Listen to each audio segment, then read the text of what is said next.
Dnes to tak premýšľam a veľmi myšlienky nechodia, ale premýšľam tak o sebe, o žene, ako o sebe a tom, čo všetko človek za ten život vlastne preskáče, čomu sa naučí, čo musí prekonať, aké prekážky, čo mu všetko prichádza do života. Jedno, či je to už pekné, alebo to horšie.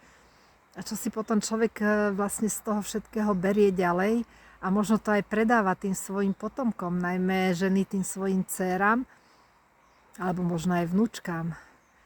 Premýšľam nad tým, lebo veľa vecí by som už dnes robila v tej minulosti inak.